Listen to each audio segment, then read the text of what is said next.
नमस्कार दोस्तों, let's study together में आप सबका स्वागत है। आज हम देखेंगे 11 अगस्त 2020 के current affairs with important question and answer. तो बिना समय गंवाए हुए हम अपने करंट अफेयर्स की तरफ बढ़ते हैं। तो सबसे पहले मोटिवेशनल कोट देख लेते हैं आज की। महानता कभी न गिरने में नहीं बल्कि हर बार गिरकर उठ जाने में है। कि अगर आप कोई काम कर रहे हो, ठीक है, और आप उसको अगर आपको सफलता मिल रही है तो वो कोई महानता नहीं हुई। आप उसको हम उदाहरण के तौर पे बताएंगे कि अगर आप कोई काम कर रहे हो और आपने कभी असफलता नहीं देखी और बढ़ते जा रहे हो, तो आपने अगर कुछ जिंदगी में विपरीत परिस्थितियां देखी ही नहीं, ठीक है, तो आप ये नहीं कह सकते कि आप में वो कितनी कैपेबिलिटीज हैं कि अगर आप असफलता देखते हो तो उस चीज को आगे लेके चलोगे। एक महान व्यक्ति तो वो होता है जो जिंदगी में आगे बढ़ रहा है और बार बार गिर जाता है, असफल हो रहा है, ठीक है, और फिर भी वो क्या है, हार नहीं मान रहा है, ठीक है। तो महान व्यक्ति वही होता है कि जो बार बार के गिर भी जाए ना तो भी उठ के खड़ा हो जाता है। अब एक छोटा सा उदाहरण, कई लोग क्या है, थोड़ी सी अगर परेशान हो जाते हैं, कोई असफलता मिल जाती है तो क्या है, हार मान लेते हैं। तो दोस्तों हार नहीं मानना है, क्योंकि ठोकर जिंदगी में मिलती रहती है। तो क्या हम चलना बंद कर देते हैं और हम किसी क्यों किसी मकड़ी का उदाहरण लेंगे, हम खुद का उदाहरण लेंगे। मैं ये नहीं कहूंगा कि एक मकड़ी जंगल, एक पेड़ पे मकड़ी थी, वो 10 बार नीचे गिरी लेकिन वो 11वीं बार क्या है, पेड़ पे सक्सेस हो गई। खुद दूर का क्यों, हम खुद का एग्जाम्पल लेते हैं कि जब हम बचपन में छोटे थे और जब हम खड़ा होना सीख रहे थे तो खड़े होते फिर गिर जाते, खड़े होते फिर गिर जाते। यार उस समय तो हमें सोचने की शक्ति भी नहीं थी, लेकिन एक वो अपने अंदर ललक थी कि खड़े होकर मैं चलूंगा। तो रेगुलर क्या हम ट्राई करते थे बचपन में कि खड़े होकर चलते कोशिश करते, और एक दिन आज आप देख रहे हो कि हम खड़े हो गए, दो होते भी हैं, दौड़ते भी हैं, भागते भी हैं, मतलब सब कुछ करते हैं खड़े होके। तो वो आप दूसरों को सीखने की बात, दूसरों से सीखने की बात ही नहीं है, आप अपने आप से अंदर से सीखिए कि जब मैं उस बचपन में नहीं हार मारी थी तो आज क्यों हार मानूं। तो कभी भी अगर असफलता मिल जाए, ठीक है, असफलता एक जिंदगी का एक है, आपको पाठ पढ़ाता है। असफलता एक जीवन का हिस्सा है, सफलता पाने से पहले एक असफलता क्या जीवन का हिस्सा बनती है, वो आपको सीख देती है। तो असफलता से कभी डरना नहीं, और महान भी तभी बनोगे जब आपको असफलता मिली है और उसके बाद आप सफल होगा। आप महान से महान व्यक्ति के बारे में देख लीजिए, किसी के जीवन में देख लीजिए, कोई किस स्तर से कहां तक उठा है, ठीक है, तो वो बहुत जमीनी स्तर से उठे हैं, उन्होंने असफलताएं बहुत देखी है, उन्होंने बहुत मेहनत की है, ठीक है। तो वो आज उसी लेवल पे हैं। तो आप भी याद रखना कि कभी भी है ना, अगर कोई कभी घबरा के कोई अब कभी असफल हो जाओ तो अपने आप को उस चीज को छोड़ना नहीं है। आप जब उसको चीज को पकड़ के रखोगे ना तभी आप सफल होगे। तो सबसे पहले जो कल के जो इंपॉर्टेंट क्वेश्चंस थे उसके बारे में आज उनके आंसर देख लेते हैं। तो कौन सी मिनिस्ट्री थी जिसने क्या है, इंपोर्ट्स पे 101 आइटम के जो इंपोर्ट्स पे बैन लगाया है कि आगे कुछ समय, आने वाले समय के बाद उनको अभी बंद कर दिया जाएगा, आयात बंद कर दिया जाएगा। तो डिफेंस मिनिस्ट्री है। ये आत्मनिर्भर भारत की तरफ एक कदम उठाया गया है। इससे क्या होगा, जो इंडिजिनियस आइटम बनाए जाएंगे, जो यहाँ की जो कंपनियां हैं उनके लिए एक अच्छा स्टेप है, ठीक है। मेक इन इंडिया का ये एक अच्छा स्टेप है। जो फर्स्ट सिल्क ट्रेनिंग कम प्रोडक्शन सेंटर स्टैब्लिश किया गया था अरुणाचल प्रदेश में, तो वो कहाँ पे है, जो ये चुलियू विलेज है वहाँ पे स्टैब्लिश किया गया है, जो नीरो वहाँ की जो एक फेमस टूरिस्ट स्पॉट है जीरो स्पॉट, उसके आसपास में ही स्थित है। कौन सी गवर्नमेंट ने अभी हाल ही में इलेक्ट्रिकल व्हीकल पॉलिसी लागू की है, तो वो दिल्ली गवर्नमेंट है। तो ये चीज़ें आपको थोड़ी थोड़ी याद रखना चाहिए, क्योंकि जो आजकल एनवायरनमेंट संबंधी है, जो हम अगर क्लाइमेट चेंज को किस तरह रोक सकते हैं, तो आप कहीं ना कहीं एग्जाम्पल अपने आंसर राइटिंग में आप एग्जाम्पल के तौर पे दे सकते हो कि हाँ दिल्ली गवर्नमेंट ने भी ये क्या इलेक्ट्रिकल व्हीकल पॉलिसी को क्या इम्प्लीमेंट किया है, जिससे कि क्या होगा कि लोगों को इसके अंदर क्या गया है, लोगों को इंसेंटिव्स भी दिया जाएगा। 30,000 से लेके तो जो बाइक हो गई, ई रिक्शा हो गई, उन पे उनको सब्सिडी दी जाएगी, कार पे 1,50,000 की दी जाएगी। तो इससे क्या है कि इलेक्ट्रिकल व्हीकल की लोग परचेजिंग ज़्यादा करें, तो आगे जाके क्या कार्बन एमिशन जीरो होगा। तो ये आपने आंसर राइटिंग में जो एनवायरनमेंट जो चेंज होता है, कहीं पोल्यूशन हुआ, अगर कोई ऐसे आता है तो उसमें आप ये एग्जाम्पल दे सकते हो, वो आपके आंसर की बहुत ही सुंदरता बढ़ा देता है। नेक्स्ट है RBI setup panel for stressed loan resolution norms under chairmanship. तो आरबीआई ने क्या है, अभी कोविड-19 के चलते क्या है कि बहुत से आपको पता है कि जब एमएसएमई सेक्टर सारे बंद पड़े रहे, तो वो क्या है कि वो लगभग रूह होने के कगार पे आ गए थे, मतलब खतरे में आ गए थे। और अभी क्या है, उससे दूसरा खतरा किसको बढ़ गया था, आरबीआई को खतरा बढ़ गया था कि अभी क्या स्ट्रेस लोन जो एनपीए है वो बहुत ज़्यादा बढ़ जाएगा। जब लोगों के व्यापार ही खत्म हो गए कोविड-19 के चलते, तो वो लोन कैसे चुका पाएंगे। तो अभी क्या, बार बार गवर्नमेंट ऑफ इंडिया और आरबीआई क्या उनको लिक्विडेट तो करिए, मोर फंड दे रही है कि कहीं ना कैसे वो रिवाइव कर जाए। तो इसी के संबंध में एक समिति जो कमेटी गठित की गई है, जो है किसके चेयरमैनशिप में करी है, तो केवी कामत साहब से चेयरमैनशिप में ये कमेटी गठित की गई है। और उस कमेटी का सेक्रेटरीट कहाँ होगा, इंडियन बैंक्स एसोसिएशन होगा, जो कि एक एसोसिएशन है जो 1946 में एस्टेब्लिश किया गया था, जो कि स्ट्रेंथन एंड जो क्या है गाइडलाइंस देता है बैंक्स को। नेक्स्ट न्यूज़ है, recently report on leopard poaching publish by, जो एक अभी लियोपार्ड की जो पोचिंग है उसके ऊपर एक रिपोर्ट जारी की गई है। तो किसके द्वारा की गई है? तो ये ट्रैफिक के द्वारा की गई है। ट्रैफिक एक एनजीओ है, इंटरनेशनल एनजीओ है, उसके द्वारा ये रिपोर्ट जारी की गई है। और उस रिपोर्ट का क्या नाम था ये भी पूछा गया, तो स्पॉटेड उसका नाम का था, क्योंकि आप जानते हो कि पैंथर जो ये लियोपार्ड होता है ना उसके ऊपर ये स्पोर्ट्स होते हैं, तो एक मतलब रिलेटेड थोड़ी सी सिमिलरिटी बनी रही, तो उन्होंने रिपोर्ट का नाम भी दिया स्पॉटेड। नेक्स्ट है, जो इंडिया में सबसे ज़्यादा हाईएस्ट जो कोचिंग है वो कहाँ पे देखने को मिली है? तो लगभग आपको बताया था, लगभग 700 कुछ 765 के लगभग जो 2015 से 17 के बीच में जो कोचिंग हुई थी उनमें से लगभग 500 और 595 के लगभग तो केवल जो लियोपार्ड्स हैं वो मारे गए हैं कोचिंग के लिए। तो ये सबसे ज़्यादा कहाँ हुई थी? उत्तराखंड और महाराष्ट्र में सबसे ज़्यादा कोचिंग देखने को मिलती है। और दो क्वेश्चन हैं जो मैंने पहले पढ़ाई नहीं थे लेकिन आपको लगभग बता दिया था, क्योंकि कभी कभी होता है कोई छूट जाता है ना, तो उसको मैं क्वेश्चन में कवर अप कर लूँगा। ठीक है, तो हालांकि जो यूपीएससी के जो चेयरमैन नए अपॉइंटमेंट किए गए हैं तो कौन है? तो आप जब यूपीएससी का एग्जाम दे रहे हो, कभी भी इंटरव्यू में जाओ, तो सबसे पहले उस किसी चेयरमैन का जो, और जिस बॉडी का एग्जाम दे रहे हो उसको तो आपको चेयरमैन याद रखना ही रखना है। तो यूपीएससी के चेयरमैन कौन है? प्रदीप कुमार जोशी, हाल ही में, तो ये आप याद रख लेना। और ऐसी कौन सी कंपनी है जो अपनी एक रोबोटिक लैब जो आईआईसीसी बेंगलोर में स्टैब्लिश करी है? तो वो नोकिया है, जो कि 5G जो इंस्ट्रूमेंट बनाने के काम में आ जाएगी ना। तो चलो आज के फिर मोस्ट इम्पोर्टेंट जो करंट अफेयर्स है वो देख लेते हैं। ऑन अगस्त, जो आज के दिन में पहले इतिहास में क्या हुआ था, जो आज ही के दिन 11 अगस्त 1961 को ये जो पुर्तगाली जो टेरिटरी थी दादर एंड नगर हवेली, वो इंडिया की यूनियन टेरिटरी में शामिल कर ली गई थी। ठीक है, तो लगभग 1961 से पहले पुर्तगालीज वहाँ पे छोड़ के चले गए थे। 1954 में, तो 1954 में पुर्तगालीज छोड़ के चले गए थे, लेकिन जो इंटरनेशनल जो जस्टिस कोर्ट है उसके द्वारा उसको क्या है, पुर्तगाल को एक पुर्तगाल की टेरिटरी के रूप में माना जाता था। लेकिन बाद में इसको 1961 में इंडिया में मर्ज कर लिया गया। कौन से कॉन्स्टिट्यूशनल अमेंडमेंट के एक्ट के तहत? तो ये याद रखना, 10th कॉन्स्टिट्यूशनल अमेंडमेंट एक्ट 1961 के तहत पुर्तगाल को भारत की यूनियन टेरिटरी बनाया गया। तो अभी देख लेते हैं नई न्यूज़, इंडस वाटर ट्रीटी। तो हालांकि आप सबसे पहले देख लेते हैं इंडस वाटर ट्रीटी क्या है। तो ये इंडिया और पाकिस्तान के बीच में 1960 में साइन की गई थी। तो इंडस क्या है? एक पूरा का पूरा एक सिस्टम है, एक तरीके एक नदी नहीं बोलेंगे, इंडस नदी का एक पूरा सिस्टम है जिसमें बहुत सारी नदियाँ ट्रिब्यूटरी के रूप में हैं।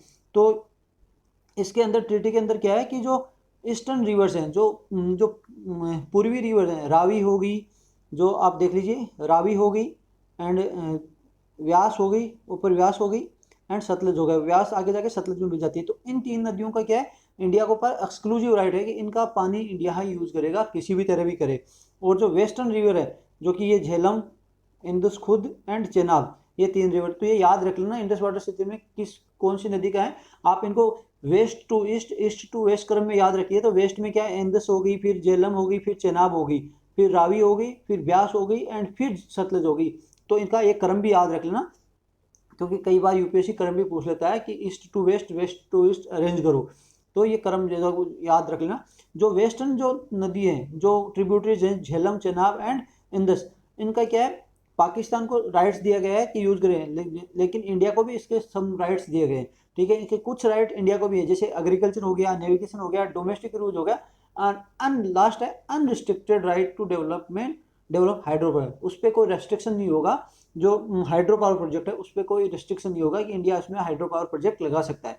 तो अभी न्यूज़ में क्यों है कि इंडिया ने एक तो रिफ्यूज़ किया, अभी पाकिस्तान ने रिक्वेस्ट की थी एक फिजिकल मीटिंग उठाने के लिए, तो उसके लिए इंडिया ने अभी मना कर दिया है, क्योंकि और ये कहा कि अब क्या है, हम वर्चुअल मीटिंग करेंगे, कोविड-19 पैंडेमिक चलते आपको पता है बहुत सारे बॉर्डर सील वगैरह है, तो इसलिए इंडिया ने मना कर दिया।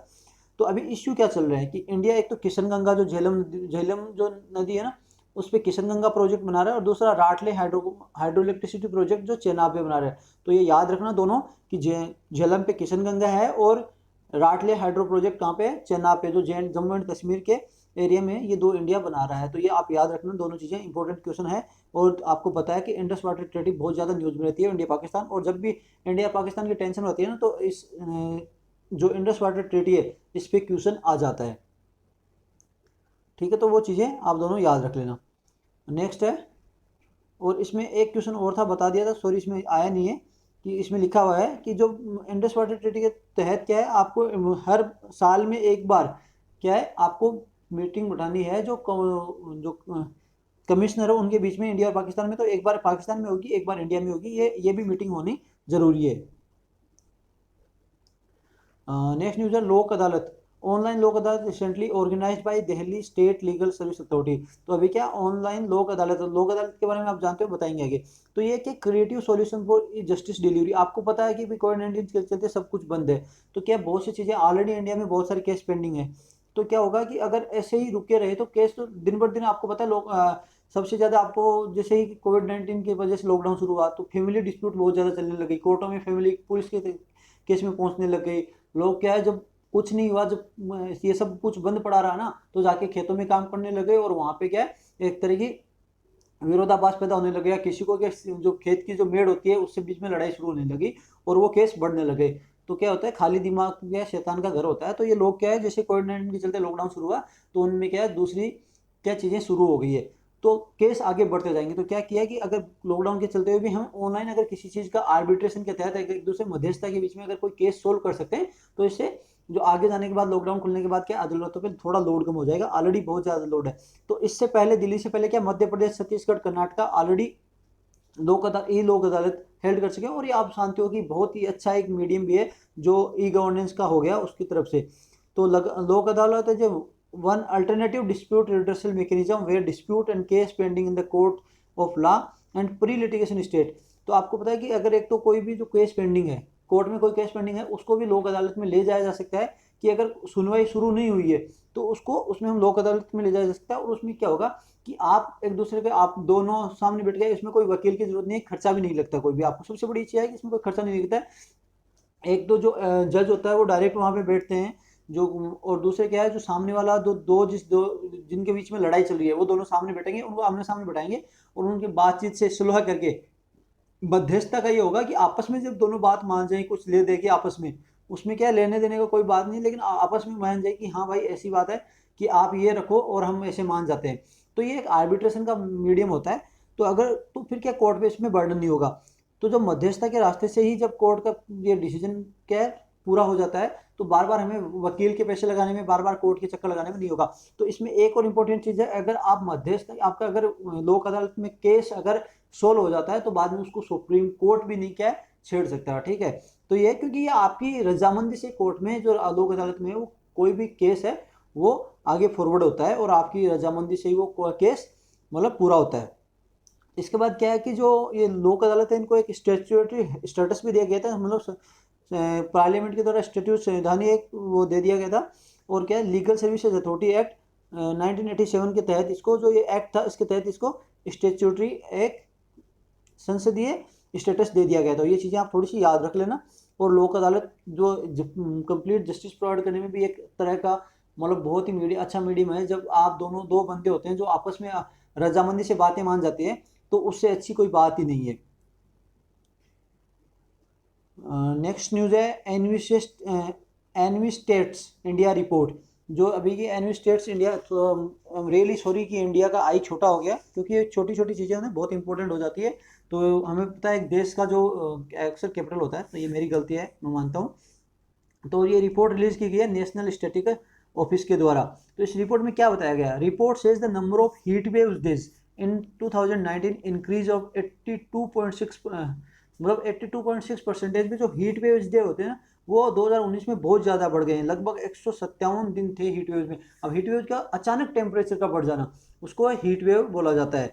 तो दिन में अचानक हीट वेव जो क्या टेम्परेचर बढ़ जाना, तो ये बहुत बार ये क्या 2019 में बहुत ज़्यादा बढ़ चुके हैं। और हाईएस्ट हुआ है कि ये राजस्थान में सबसे ज़्यादा ये रिकॉर्ड किया गया, उसके बाद में उत्तर प्रदेश। तो हीट वेव से क्या होता है कि जो कुछ लोग हैं ना जो तुरंत उसके प्रभाव में नहीं आते हैं और उसको अनुकूल नहीं बनाते हैं ना, उनकी जान तक आ चली जाती है। आप देखते हो कि कभी सर्दियों में सर्दी की वजह से जान चली जाती है, गर्मियों में गर्मी की वजह से लकवा हो जाता है, क्या धूप की वजह से हैजा हो जाता है। तो ये चीज़ें भी एक रीज़न बनता है। तो दूसरा क्या है, एवरेज कोल्ड वेव्स डे भी आप बहुत इंक्रीज हुए, और इसी के साथ साथ ये कोल्ड वेव भी बहुत ज़्यादा बढ़ गए हैं। तो आपको पता है कि जब एनवायरनमेंट पे हम डिग्रेड करेंगे, धीरे धीरे पेड़ों को काट देंगे, तो ये चीज़ें बढ़ती जाएंगी। क्या पेड़ बहुत ही अच्छा मीडियम होते हैं एक जो जो टेम्परेचर कंट्रोल का, जो अगर जहाँ आप देखते हो रेगिस्तान में, अब रेगिस्तान में क्या है पेड़ नहीं होते तो वहाँ पे क्या होता है कि तो गर्मी भी दिन में बहुत ज़्यादा पड़ती है और उतनी ही ज़्यादा रात को सर्दी पड़ती है। तो ये हीट वेव्स और कोल्ड वेव्स को क्या है, किस तरह जोड़ती है जो एनवायरनमेंट होता है ना, तो आप इस तरह क्वेश्चन जोड़ना सीख जाइए कि जो आप इसको एक डेजर्ट जो रेगिस्तान है उससे आप इसको कोरिलेट करके आप एग्जांपल में दे सकते हो कि एक तरह की डेजर्ट बन रहा है, जिसमें heat waves and cold waves जो डेज अचानक बढ़ रहे हैं वो एक डेजर्टिफिकेशन का एक इंडिकेशन है। तो आज ही हमें सुधर जाना चाहिए और हमें ज़्यादा से ज़्यादा जो पेड़ लगाने चाहिए, पेड़ों की कटाई नहीं होनी चाहिए। तो इसके रिलेटेड में एक आगे न्यूज़ और बताऊंगा मैं आगे, उस तरह हम उसको किस तरह बढ़ा सकते हैं। तो आगे क्या है, ड्यू टू इसमें न्यूज आगे रिपोर्ट में और क्या है, due to acute respiratory infection. तो एक्यूट रेस्पिरेटरी इन्फेक्शन है वो भी बहुत ज़्यादा 2018 में बढ़ गए हैं, लगभग 3740 हाई डेथ हुई है, जो हाई 6 साल में सबसे ज़्यादा हुई है। और उसमें भी सबसे ज़्यादा हाईएस्ट रिकॉर्ड था वेस्ट बंगाल का। तो एक्यूट रेस्पिरेटरी इन्फेक्शन भी कैसे बढ़ते हैं आप ये बताइए। किसी को अस्थमा की प्रॉब्लम है, किसी को बीमारी सांस लेने की बीमारी कैसे होती है, जो हमारा एयर पोल्यूशन है उसकी वजह से सांस लेने की बीमारी ज़्यादा बढ़ती है। सांस की बीमारी जैसे एयर पोल्यूशन हो गया आपके जो फेफड़ों में जाके वो फेफड़ों को पोल्यूट कर देगा, तो उससे ये बीमारी ज़्यादा बढ़ती है। तो आपको इनडायरेक्टली उसको भी आप इसको डायरेक्टली और इनडायरेक्टली इसको जोड़ सकते हो, एनवायरमेंट पोल्यूशन के साथ जोड़ सकते हो और पेड़ों की कटाई जोड़ सकते हो, और फिर इसमें heat wave and cold wave, मतलब सारी चीज़ों को आप इंटर रिलेटेड कर सकते हो। ठीक है, नेक्स्ट आ गया tube well and handpumps. Handpumps primary source of drinking water in rural India. तो ये लगभग 53% जो ट्यूबवेल एंड हैंडपम्प की तरह से जो गाँव के लोग हैं उनको पानी मिलता है। और वैसे ही पाइपलाइन और public tap in urban areas 65%। तो ये भी कुछ उदाहरण के लिए बताता है। और दिल्ली में हाईएस्ट जो रजिस्टर्ड व्हीकल है वो दिल्ली में है, उसके बाद बेंगलोर में। तो ये रिपोर्ट का एक पॉइंट रहा है। तो हाईएस्ट नंबर ऑफ व्हीकल की वजह से क्या होता है कि वहाँ पे कार्बन एमिशन बहुत ज़्यादा होता है और वो एक पोल्यूशन का बहुत ज़्यादा अच्छा मतलब एक तरह का स्रोत है। तो आप जानते हो दिल्ली हाईएस्ट जो सिटी है जो पोल्यूशन में, वो वर्ल्ड में मतलब टॉप लिस्ट में आती है दिल्ली। तो ये चीज़ें कुछ जो चीज़ें होती है ना ये इंटररिलेटेड रहती हैं। अब आगे है कि जैसे दिल्ली में क्या है कि पर्टिकुलर मीटर है जो 10 mm से नीचे या उसके बराबर है, वो भी मतलब सबसे ज़्यादा पाया जाता है, ये भी एक चीज़ है। आंध्र प्रदेश है हाईएस्ट नंबर ऑफ स्लम्स। और आंध्र प्रदेश में क्या हाईएस्ट नंबर ऑफ स्लम्स पाए गए हैं ये रिपोर्ट में बताया गया। उसके बाद छत्तीसगढ़ एंड मध्य प्रदेश। और नेक्स्ट न्यूज में बताया था कि जो पर्टिकुलर मैटर होता है जो पीएम पार्टिकल्स होता है जो लेस देन और इक्वल टू 10 mm, जो वो भी दिल्ली में सबसे ज़्यादा है। तो आपको पता है ये PM 2.5 एंड PM 10 mm की बहुत ज़्यादा न्यूज़ रहती है कि ये रेस्पिरेटरी डिजीज फैलाते हैं। जो से रेस्पिरेटरी डिजीज की हमने बात की कि सांस लेने की बीमारी PM 2.5 से सबसे ज़्यादा होती है, कि इतना मेन पार्टिकल होता है जो आपके सांस के द्वारा जो फेफड़ों तक पहुंच जाता है, जो अंदर जो फेफड़ों के जो अपने नाक के अंदर जो बाल होते हैं वो भी उसको रोक नहीं पाते हैं, और जो रेस्पिरेटरी सिस्टम है जो इतने मेन पार्टिकल्स हैं उनको रोक नहीं पाता है। तो ये डायरेक्टली इनडायरेक्टली एनवायरमेंट काज पे इफेक्ट करता है। तो एनएसओ के बारे में देख लेते हैं। जो एनएसओ है उसको क्या है, दो जो इंस्टीट्यूट्स थे उनको मर्ज करने के बाद बनाया गया था। नेशनल सैंपल सर्वे ऑफिस को एनएसएसओ और सेंट्रल स्टैटिक ऑफिस को मर्ज करके एनएसओ बनाया गया था, जो कि काम करता है ministry of statistical and programme implementation के तहत, जो कि 23 मई 2019 को की ऑर्डर के बाद क्लियर किया गया। और उसके बाद फॉर्मेशन में एक बॉडी बनाई गई थी नेशनल स्टैटिकल ऑफिस, जो इन दोनों को मर्ज के बनाया गया। तो आपको पूछा जा सकता है कि ये क्या है, तो अभी आप भूल जाइए कि एनएसएसओ और सीएसओ भी कोई चीज़ है, वो दोनों को मिला के एनएसओ बना दिया गया है। जो मैंने अभी जो आपको एनवायरनमेंट के रिलेटेड बात की है ना, आपको किस तरह आपको देखो दूसरे, ये नहीं है कि पाकिस्तान के बारे में हमारे रिश्ते खराब हैं तो उनके बारे में बात नहीं करेंगे। आप अपने आंसर में पाकिस्तान का एग्जांपल देके भी अच्छी तरह लिख सकते हो। तो अभी क्या है, पाकिस्तान में एक वीडियो वायरल हुआ है अपरूटिंग ऑफ सेपलिंग्स, जो पौधे हुए हैं ना उनको उखाड़ उखाड़ के फेंकने का अभी वीडियो वायरल हुआ है। तो वीडियो वायरल में देखते हैं कि पाकिस्तान के जो प्राइम मिनिस्टर थे इमरान खान, उन्होंने संडे को क्या है प्रोग्राम लॉन्च किया था कंट्रीज लार्जेस्ट ट्री प्लांटेशन के अंदर। तो देश का सबसे बड़ा जो पाकिस्तान में लार्जेस्ट ट्री प्लांटेशन कैंपेन था वो अभी लॉन्च किया गया है। तो उसमें क्या लगभग जो वीडियो वायरल हुए में बहुत सारे लोग आए, उन्होंने लगभग क्या 6000 से जो नए पौधे, जो 6000 के लगभग जो पौधे लगाए थे एडमिनिस्ट्रेशन के, उनको उखाड़ के फेंक दिया। तो आपको इसको किस तरह किसी आंसर राइटिंग में जोड़ना है। एक तो आपको जानते हो कि अभी भी वहाँ पे जो एनवायरनमेंट के रिलेटेड मतलब लोगों को एजुकेशन नहीं है। ठीक है, आज हमारे देश में देख लीजिए कोई भी होगा कहीं पे भी होगा पेड़ उखाड़ के नहीं फेंकेगा इस तरह लगाए हुए। तो क्या है उनको क्या है अभी ये क्या है, एक तो धर्मांधता का भी तरफ बताया है। कुछ लोगों ने तो ये भी कहा है कि इसको अन इस्लामिक बताया गया है। तो अभी मैं उस चीज़ में मैं पूरी नहीं बताऊंगा क्योंकि अभी ये इसमें थोड़ा डायलेमा है, अभी पूरी रूप से पता नहीं है। लेकिन फिर भी आप ये मान सकते हो कि अभी एक तो एनवायरनमेंट के प्रति वहाँ पे एजुकेशन नहीं है, और एनवायरनमेंट के प्रति ही नहीं, अगर आप नॉर्मल एजुकेशन भी दोगे ना तो वो इम्पार्ट करती है, एजुकेशन एनवायरनमेंट के बारे में बताएगी। तो ये एक मतलब बहुत ही गलत इम्पैक्ट जा रहा है। और आपको पता है पाकिस्तान ऑलरेडी बहुत बुरी कंडीशन में है, ऐसे 6,000 पेड़ पौधों के रुपए लग के भी आप सऊदी अरबिया भी नहीं, पाकिस्तान पे क्या किया अभी, पेट्रोल को देने के लिए मना कर दिया। तो ऐसी चीज़ें होती है, और आप रुपए लगा रहे हो, कोई गवर्नमेंट रुपए लगा रही है पेड़ पौधे लगा रहे में, अच्छा एनवायरनमेंट के प्रति अच्छा एक तरह का स्टेप उठा रही है, और वहाँ की जनता उनका साथ नहीं दे रही। तो ये आप इससे रिलेट कर सकते हो अपने आंसर में। तो प्राइम मिनिस्टर ने ऑलरेडी हाईलाइट भी किया था कि जो कंट्री जो पूरे वर्ल्ड में 10 मोस्ट इफेक्टेड लोग क्लाइमेट चेंज है उसमें ये अपना देश पाकिस्तान भी है। तो जब तक पेड़ नहीं लगाएंगे तो क्या है, ये और भी ज़्यादा इम्पैक्ट बढ़ता जाएगा, और जो एडवर्स इफेक्ट लाएगा जो पाकिस्तान की इकोनॉमी पे है। आप जानते हो कि हर चीज़ें जो एनवायरनमेंट होता है ना और इकोनॉमी होती है, दोनों इंटरडिपेंडेंट होते हैं, उनको अलग नहीं किया जा सकता। तो ये बहुत बड़ी एक बात है, तो इसको आप आंसर राइटिंग में यूज़ कर सकते हो। नेक्स्ट इज है pathogens listed critically by world health organisation found in Yamuna. जो पैथोजेंस होते हैं, जो रोग के कारण, जो रोग बहुत ही खतरनाक रोग फैलाने वाले होते हैं, वो अभी क्या है, ये रिवर यमुना में पाए गए हैं, जो डब्ल्यूएचओ ने बताया है। तो डब्ल्यूएचओ की 2017 की लिस्ट जारी की गई है, जो पब्लिश की है, first list of antibiotic resistant. Antibiotic resistance क्या होता है कि आप हमारे अगर शरीर में कोई बीमारी होती है, शुरू होती है, तो फिर क्या आती है, कोई बायोटिक एंटीबायोटिक क्या है, बैक्टीरिया की वजह से कोई बीमारी होती है तो क्या हम एंटीबायोटिक दवाई लेते हैं। फिर क्या वो अपना शरीर पे क्या वो उस रोग से लड़ने की सक्षम बन जाता है, और उस जो बैक्टीरिया को वो शरीर में मार देते हैं। लेकिन अभी क्या, जो ये पैथोजेंस हैं वो इस तरह से अपने आप को इस तरह मतलब कैपेबल बना लिया है कि आप उस पे ऊपर क्या अभी एंटीबायोटिक दवाई का असर नहीं पड़ेगा। अगर आपके शरीर में अगर आपको एंटीबायोटिक दी गई है और उस पर एंटीबायोटिक में किसी अगर बैक्टीरिया पे असर नहीं पड़ता है ना, तो वो एक बहुत ही बड़ी कंडीशन हो जाती है, उसमें मतलब डेथ होना लगभग शुरू हो जाती है कि आप पे कोई बीमारी से लड़ने वाले जीवाणु ही पैदा नहीं हो रहे। ठीक है, व्हाइट ब्लड सेल्स ही लड़ नहीं पा रहे हैं, तो ये है। तो इसका सबसे बड़ा रीजन क्या बताया गया, जो सीवेज है, जो वहाँ पे गंदा पानी आके यमुना में बहता है, वो उसका सबसे बड़ा रीजन है। और उसमें क्या पाया गया, जो बेटा लैक्टामेस एंजाइम्स है, वो क्या है, उन बैक्टीरिया को हेल्प कर रहे हैं कि वो अपने आप को इस तरह काबिल बना लिया कि उन पे बैक्टीरिया की कोई एंटीबायोटिक्स यूज ही ना हो। मतलब आप कितनी एंटीबायोटिक्स लीज हो, आपकी बीमारी वो आपका शरीर का साथ छोड़ने वाली नहीं है, वो आपके पास ही रहेगी।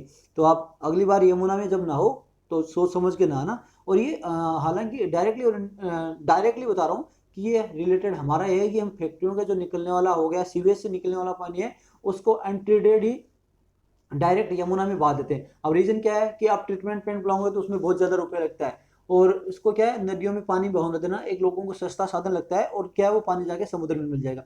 तो ये डायरेक्ट सीधा का सीधा हमसे रिलेटेड करता है कि एक तो नदी का पानी लोग पीते हैं, दूसरा बात क्या है, कोई जानवर पीता है, फिर उस जानवर से दूध पीता है, यही पानी क्या है आगे क्या है, यमुना का पानी हरियाणा के जैसे खेत हो गए उनमें जाता है। तो फिर वो क्या है, एक साइकिल चेन बन जाती है, और वो चेन बनते हुए वो बैक्टीरिया होता है जो किसी तरह खत्म नहीं होगा, वो एक चेन फूड चेन में जब अपना स्थान बना लेता है ना, तो वो डायरेक्ट आदमी तक आ जाएगा। और आगे जाके क्या है, ये नदी गंगा में मिलता है, गंगा नदी के बाद समुद्र में मिलता है, और वहाँ पे जो फिशिंग एक्टिविटीज होती हैं, और उस माध्यम से वो अपने ह्यूमन चेन में आ जाता है, खाद्य श्रृंखला में वो बैक्टीरिया आ जाता है। तो इस चीज़ से आप जोड़ लीजिए। तो अभी डब्ल्यूएचओ के बारे में देख लेते हैं। तो डब्ल्यूएचओ एक स्पेशलाइज एजेंसी है यूनाइटेड नेशन की, जो कि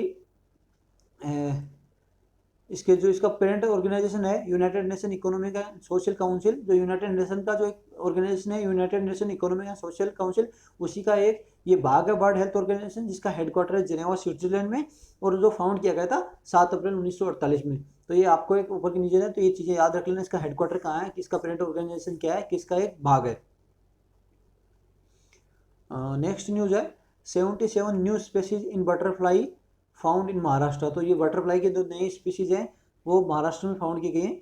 तो कि ये स्टडी किसके द्वारा कंडक्ट की गई थी, बॉम्बे नेचुरल हिस्ट्री सोसाइटी के द्वारा हिस्ट्री कंडक्ट की गई थी।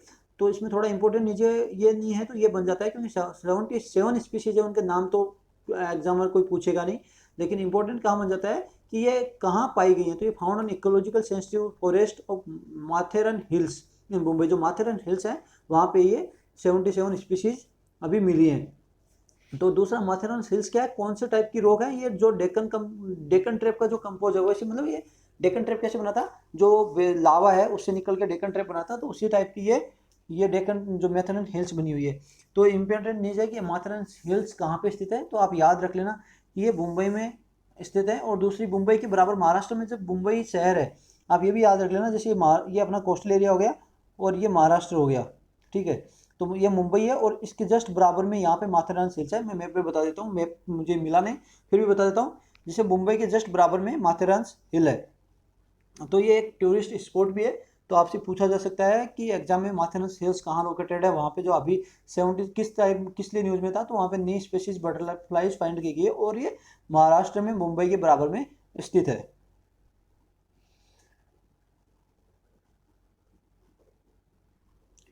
और नेक्स्ट न्यूज़ है, food safety and standards authority of India recently announced the sale of junk and unhealthy food should be restricted within 50 metres of the school and education institute. तो अभी FSSAI ने क्या किया है कि जो school है, जो एजुकेशन इंस्टीट्यूट है, उनकी जो 50 मीटर है उनके अंदर अंदर जंक फूड को जो बिक्री है उनको मना कर दिया गया है। तो इससे क्या होगा, जो कि जो बच्चे उनको एक तो सेफ फूड होगा और बैलेंस डाइट मिलेगी। अब क्या, वो अगर जंक फूड नहीं खाएंगे ना तो वो उनकी ओबेसिटी बच जाएगी, ओबेस नहीं होंगे। तो फूड्स रेफर्ड एज HFSS, जो high in fat salt sugar, वो भी अभी क्या है, जो मेस की जो परमिशन है और स्कूल की कैंटीन में भी बेचे नहीं जाएंगे। तो अब चाहे जो चीज़ हो गई, बर्गर हो गया, वो चिप्स वगैरह हो गई, आसपास में स्कूल के बेचे नहीं जाएंगे। तो ये रेगुलेशंस अभी क्या है, रिलीज किया गया था, food safety and standard safe food and healthy diets for school children regulation 2019। तो पूरा याद हो ना, food safety and standard regulation 2019 और उसी के बीच में आ गया safe food and healthy diets for children से। तो ये याद रख लेना थोड़ा सा। तो अभी क्या आ गई, फूड कंपनीज है वो एक तो स्कूल 50 मीटर के अंदर कोई भी कंपेन नहीं कर पाएंगी, कोई भी एडवर्टाइज नहीं होगी और कोई भी फ्री फूड नहीं बेच पाएंगी। आपने ये चीज़ें देखी है कि किस तरह कॉम्बिनेशन बनाया गया है कि ऑफर फ्री फूड, मतलब कोई फ्री फूड भी ऑफर नहीं कर पाएंगे। इससे क्या होता है कि आप स्कूल के पास क्या है कि आप क्या, कुछ कंपनीज होती हैं एडवर्टाइजमेंट के लिए क्या है कि बाहर क्या है, जो चिप्स वगैरह होगी वो फ्री में बच्चों को देने लग जाएंगी। जब बच्चे खाएंगे ना, अगर उनको टेस्ट लगेगा तो क्या होगा, वो उस चीज़ों को खरीदना शुरू कर देंगे। तो कभी कभी क्या है, अगर आपको मोबाइल क्या, आपको क्या कोई कंपनी क्या फ्री में सिम दे रही है, तो फ्री में सिम दे रही है तो आपको क्या है, फिर मोबाइल खरीदना पड़ेगा। एक बार फ्री में सिम दे दिया तो क्या आपको रिचार्ज भी कराना पड़ेगा। तो ये एक लुभावने की तरफ पर होता है। तो बच्चों को फ्री में भी आप 50 मीटर के अंदर नहीं दे सकती। इसका हालांकि मैं आपको बताऊंगा कि क्या है, इसका थोड़ा सा गलत इम्पैक्ट भी होगा, तो ये कोर्ट केस जा सकता है, क्योंकि स्कूल की जो पेरीमिसेस है उसमें 50 मीटर बताएगा। अब स्कूल का गेट मान लीजिए एक साइड में, नॉर्थ साइड में है, और इसके पीछे साइड में अगर पुलिस इसका गलत यूज कर सकती है, पीछे की साइड में जो स्कूल के जो बाउंड्री के बैक साइड में हो गया, साउथ साइड में, वहाँ कोई गेट भी नहीं है, अगर वहाँ पे भी दुकान है तो इसका पुलिस गलत यूज करेगी, वहाँ स्टूडेंट नहीं जाए। लेकिन क्या है कि वो लॉ में ये आ जाता है कि 50 मीटर के अंदर अंदर नहीं होना चाहिए। तो ऐसी चीज़ें होती हैं, इनको आप देख लेना कि इस तरह यूज़ नहीं होना चाहिए। स्कूल के गेट की तरफ आप इसको आगे आंसर राइटिंग में वे फॉरवर्ड में लिख सकते हो, स्कूल की गेट की तरफ जहाँ से बच्चों का आवागमन होता है, जिस साइड कोई बच्चे जाते ही नहीं हो उस साइड में ये रेगुलेट नहीं होना चाहिए। और उसमें रेगुलेशन में ये भी कहा गया है कि उसने जो लोगोज हो गए ऐसी चीज़ों के, और जो भी फूड जंक फूड वगैरह के, वो जो एजुकेशन मटेरियल है उन पर बिल्कुल नहीं होगा, जो कि स्कूल बसेज हैं उन पर भी नहीं होगा, और बिल्डिंग्स पे भी कोई पंपलेट वगैरह नहीं लगाएगा। तो इसमें क्या गया, जो दिल्ली हाईकोर्ट ने 2015 में जो FCCI को ऑर्डर किया था कि आप जो फूड रिलेटेड है आप उसमें कुछ स्कूल में जो सोल्ड किया जाता है उसके ऊपर रेगुलेट कीजिए, तो उसी के चलते ये अभी ये रेगुलेशन लाया गया है।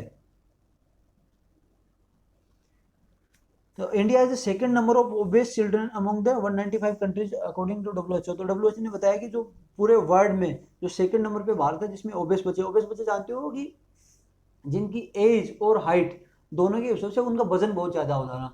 जैसे कि अगर आप मान लीजिए, अगर आपकी हाइट है 4 फीट और बच्चे की एज है 5 साल 6 साल मान लीजिए, और 6 फीट और 5 जो 6 फीट नहीं, 4 फीट एंड 6 साल के बीच में अगर बच्चे का वेट होना चाहिए लगभग 30 किलो, लेकिन क्या है वो जंक फूड खा खा के अगर बच्चे का वजन हो जाता है 40 किलो, तो वो ओबेस में आ जाता है, फिर वो जाके आगे बहुत सारी बीमारियों का घर बन जाता है। तो इसी के चलते ये नया रेगुलेशन लाया गया है। तो अभी FSSAI के बारे में थोड़ा सा जान लेते हैं। ये एक एटोनोमस बॉडी है, तो इसको आप याद कर लेना कि एटोनोमस बॉडी है जो एस्टैब्लिश है ministry of family and health and family welfare के अंडर गवर्नमेंट ऑफ इंडिया, जो कि एस्टैब्लिश की गई थी food safety and standard act 2006 के तहत, मतलब इसको एस्टैब्लिश किया गया था। तो आपको गवर्नमेंट पेरेंट एजेंसी बताई थी, और ये फाउंड की गई थी अगस्त 2011 में। न्यूज़ के लिए आज इतना ही। मोस्ट इंपॉर्टेंट क्वेश्चन देख लेते हैं। जो union territory of Dadra Nagar Haveli जो मर्ज इन इंडिया, जो कब मर्ज की गई थी और किसके द्वारा हमने ये टेरिटरी ली थी, मतलब इसके ऊपर कौन सी जो फॉरेन रूल था उसका अधिकार था। Under Indus water treaty government है एक्सक्लूसिव राइट ओवर मतलब कौन सी नदी का कौन सी पे इंडिया का एक्सक्लूसिव राइट है, तो उन तीन नदियों का नाम बताना है जिसपे इंडिया की का एक्सक्लूसिव राइट है। किशनगंगा कौन सी नदी पे है तथा राटले हाइड्रो प्रोजेक्ट कौन सी नदी पे है JNK में, तो ये दोनों बताना है। तो एनवी स्टेट इंडिया 2020 रिपोर्ट थी वो किसके द्वारा रिलीज की गई थी, और एज पर द रिपोर्ट ऑफ एनवी स्टेट जो हाईएस्ट हीट वेव डेज थे कौन से स्टेट में ऑब्जर्व किए गए थे। नेक्स्ट है जो pathogens listed correctly by WHO found in, मतलब भारत की कौन सी रिवर में वो पाए गए हैं जो पैथोजेंस हैं वो जो क्रिटिकली लिस्ट किए गए थे WHO के द्वारा। तो रिवर का नाम बताना आपको।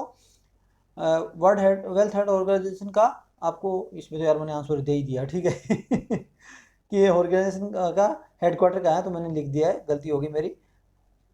नेक्स्ट है Matheran hills located in which state, Matheran hills है कौन से स्टेट में लिस्टेड है। एज पर new announcement of food safety standard regulation, food safety standard authority of India, the sale of junk food की जो एज पर द FSSAI की जो सेल ऑफ जंक फूड है स्कूल की रेस्ट्रिक्शन कितनी दूरी के अंदर अंदर मतलब बंद बैन किया गया है।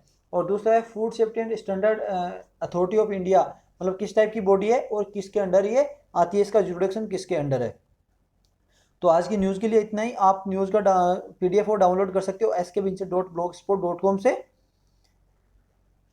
तो दोस्तों आपसे आशा करता हूँ अगर आपको वीडियो अच्छा लगा हो तो लाइक कीजिएगा, शेयर कीजिएगा एंड सब्सक्राइब कीजिएगा। और अगर वीडियो अच्छा नहीं लगा हो तो डेफिनेटली डिसलाइक कीजिएगा, लेकिन डिसलाइक क्यों किया कमेंट बॉक्स में ज़रूर बताइएगा। आज के लिए इतना ही, कल फिर मिलेंगे जो आज के इंपॉर्टेंट क्वेश्चन है उनके आंसर के साथ और नई न्यूज़ के साथ। जय हिंद, जय भारत।